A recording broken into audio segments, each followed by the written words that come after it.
سرکار امین ملت زیب سجادہ ارکان عالیہ یہ تھوڑا بیگ کس کا مانیرہ مطہرہ ہم سب کے مرشد رفیق و شفیق ہمارے مہربان حضور سیدی رفیق ملت سیدی سرکار جدید میاں مجدد اللہ العالی شہزادے والا کبار حضور امان ملت سیدی امان میاں صاحب قبلہ وہ جملہ شہزادگان عرش مقام سادات کرام علماء ذویل احترام حاضرین محفل وطن نشین ماؤں اور بہنوں السلام علیکم ورحمۃ اللہ وبرکاتہ۔ وعلیکم السلام ورحمۃ اللہ۔ انتہائی احترام و عقیدت کے ساتھ اپنے اور ساری کائنات کے مرکز عقیدت انیس بے کساں چارہ ساز درد مندہ ہم غریبوں کے غم گسار ہم فقیروں کی سربت شہریار ارم تاجدار خدم نوبہار شفاعت شب اسرت طولہ نوشہ بزم جنت دانائے سبل مولائے کل ختم الرسل خسروِ خوما سیاہ نامکا وجہ کل فقا یار حضرت بیٹھو کھڑے ہو کے بعد میں بیٹھو گے جب تک یہ بیگ کس کا ہے یار دے دو بہت آبو کلے انبیاء جانو دلے اسفیاء مطلع ہر سعادت مقصع ہر سیادت خلاصہ کائنات فخر موجودات حضور مدِ مجتبی محمد مصطفیٰ ارواح نافدہ صلی اللہ تعالی علیہ وآلہ وصحبہ وبارک وسلم کی بارگاہ بے کس پناہ میں جس طریقے سے پڑھاؤں سب مل کر بلند آواز سے میرے ساتھ پڑھیں الصلاۃ والسلام علیک یا رسول اللہ، السلام علیکم یا رسول اللہ، الصلاۃ والسلام علیک یا نبی اللہ، السلام علیکم یا نبی اللہ، الصلاۃ والسلام علیک یا حبیب اللہ السلام علیکم وعلی آلک واصحابک یا نور اللہ صلی اللہ تعالی علیہ وسلم۔ ذرے جھڑ کر تیری بیزاروں کے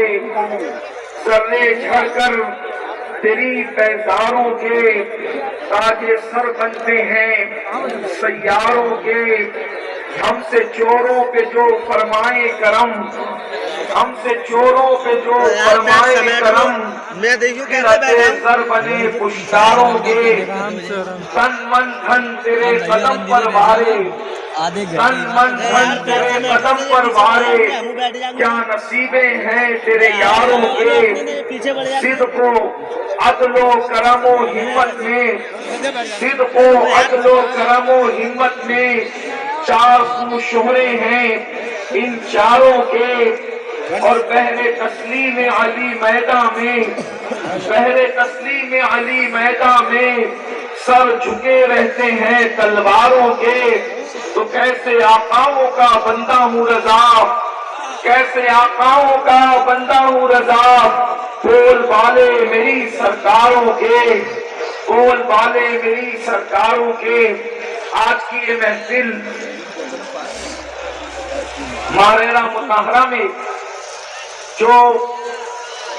اہل سنت کے بہت سارے مراکز کا مرکز ہے، روحانیت کا مرکز، طریقت کا مرکز اور شریعت و طریقت کا جہاں سنگم ہوتا ہے، حضور صاحب البرکات کی چوکھٹ پر ہم سب ایک مرتبہ پھر عرس قاسمی کے پرشکو موقع پر حاضر ہیں، اور حضور سیدی سرکار ابو القاسم سید اسماعیل حسن شاہ جی میاں رحمت اللہ علیہ کے 100 سالہ عرس کے موقع پر، عرس قاسمی کے موقع پر اللہ رب العزت نے ہم سب کو حاضری کا شرف عطا فرمایا۔ اس حاضری پر میں آپ سب کو صمیم قلب کے ساتھ مبارکباد پیش کرتا ہوں اور دعا کرتا ہوں کہ اللہ تبارک و تعالی ہم سب کی حاضری کو قبول فرمائے، اور ہم جو بھی مرادیں لے کر آئے ہیں بارگاہ صاحب البرکات سے، حضور اچھے میاں کی چوکھٹ سے، حضور سرکار حمزہ ایمی کی چوکھٹ سے، سیدی سرکار آل رسول احمدی کی بارگاہ سے اور بالخصوص صاحب عرص قاسمی کی خیرات اللہ پاک ہم سب کو اور ہماری نسلوں کو عطا فرمائے، کیونکہ حضور صاحب عرص قاسمی کے وصال کو 100 سال مکمل ہوئے ہیں، اور ہم جن کی بارگاہ میں خراج عقیدت پیش کرنے کے لیے آئے ہیں وہ حضور سیدی ابو القاسم شاہ جی میاں رحمت اللہ علیہ کی شان کے مالک تھے۔ دراصل حضور شاہ جی میاں رحمت اللہ علیہ کی ایک خصوصیت یہ بھی ہے کہ آپ خانقاہ میں بیٹھ کر گوشہ نشین ہو کر بھی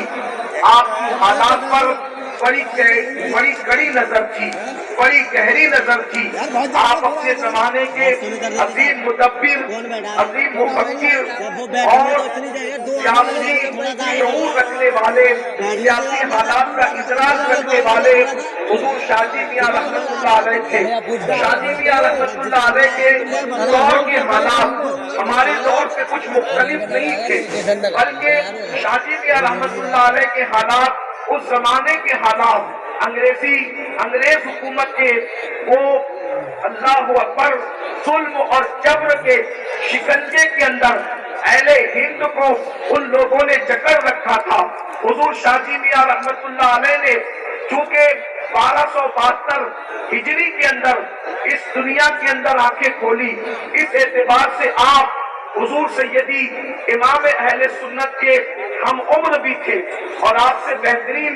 آپ کے خوشگوار تعلقات بھی ہمیشہ رہے، آخری دور تک رہے، بلکہ امام اہل سنت کی سوانح اور سیرت میں بہت سے جو مستند واقعات ملتے ہیں اس کے راوی آپ خود بھی ہیں۔ تو حضور شاہ جی میاں رحمت اللہ تعالی علیہ نے حالات کا ادراک کیا، جس طریقے سے آج مسلمان موجودہ حکومتوں کے حوالے سے پسماندگی کا شکار ہے، افسردگی کا شکار ہے، لوگ کم اور اندوہ کے ماحول کے اندر، لوگ خوف اور دہشت کے اندر دنیا بھر میں زندگی گزار رہے ہیں۔ ایسا ہی دور انگریزوں کے دور میں بھی تھا۔ حضرت سرکار شاہ جی میاں جو مجدد سلسلہ برکاتیہ بھی ہے، سلسلہ برکاتیہ کے جو طریقت کا عظیم سلسلہ ہے، اس کے آپ مجدد ہیں۔ سرکار شاہ جی میاں رحمت اللہ علیہ نے حالات کا ادراک فرمایا اور بے چین قوم کو، بے قرار قوم کو، مضطرب قوم کو ترقی کے اصول عطا فرمائے، ترقی کی راہیں بتائی۔ آج بھی ہماری قوم یہ سوچ رہی ہے کہ حالات کیسے بدلیں گے، اچھے دن کیسے آئیں گے، انقلاب کیسے آئے گا، تبدیلی کیسے آئے گی، دکھ سکھوں کے اندر کیسے تبدیل ہوں گے، بے قراریاں جو ہے وہ سکون کے اندر کیسے تبدیل ہوگی۔ اضطراب کا ماحول ہمیں قرار کی چوکھٹ تک کب لے کر کے جائے گا۔ ایسے دور کے اندر ہم بھی بہت سارے اسپیکرز کی جو ہے وہ تقریریں سنتے ہیں۔ آج کا یہ ٹرینڈ چلا ہوا ہے کہ موٹیویشنل اسپیکرز کو ہم زیادہ سنتے ہیں کہ آخر ہماری بے چینیوں کا علاج کیا ہے، ہماری بے قراریوں کا علاج کیا ہے۔ اس زمانے میں بھی لوگ سوچتے تھے کہ مسلمانوں کو ترقی کیسے ملے گی، مسلمانوں کو عروج کیسے ملے گا۔ تو حضور سرکار ابو القاسم شاہ جی میاں رحمت اللہ تعالی علیہ نے آپ سے جو بہت سارے سوالات کیے گئے تھے، ان سوالات کا جواب دیتے ہوئے قوم کو ترقی کی راہ بتائی کہ مسلمان ترقی کیسے کر سکتا ہے، مسلمان عروج پر کیسے جا سکتا ہے، مسلمان کامیابی سے ہمکنار کیسے ہو سکتا ہے۔ آج اگر کوئی موٹیویشنل اسپیکر ہمیں بتا دے کہ سکون کا طریقہ یہ ہے، یہ کر لو تو تمہیں سکون مل جائے گا، یہ کرو تو تمہیں ترقی مل جائے گی، یہ کرو تو تمہیں قرار مل جائے گا، یہ کرو تو تمہیں اطمینان مل جائے گا، اللہ اکبر، اور ہم ان کی باتوں پر آنکھ بند کر کے اعتماد بھی کر لیتے ہیں۔ مجھے اس پر کوئی اعتراض بھی نہیں، اگر ان کی باتیں خلاف عقل اور خلاف مذہب نہیں تو مجھے ان کی باتوں سے اختلاف بھی نہیں، لیکن ایک بات میں عرض کرنا چاہتا ہوں، حضور شاہ جی میاں رحمت اللہ علیہ نے کتنا خوبصورت ہمیں اصول عطا فرمایا، کتنا خوبصورت ہمیں ضابطہ عطا فرمایا۔ شاہ جی میاں رحمت اللہ علیہ ترقی کا راستہ بتاتے ہوئے، ترقی کے اصول بتاتے ہوئے ارشاد فرماتے ہیں کہ مسلمانوں، تمہاری اصلی تنزلی کا سبب کیا ہے؟ آخر تمہاری اصلی تنزلی کا سبب کیا ہے؟ بلندی سے تم نیچے کیوں آئے ہو؟ آخر کیا بات ہے کہ اوج ثریا پر چڑھنے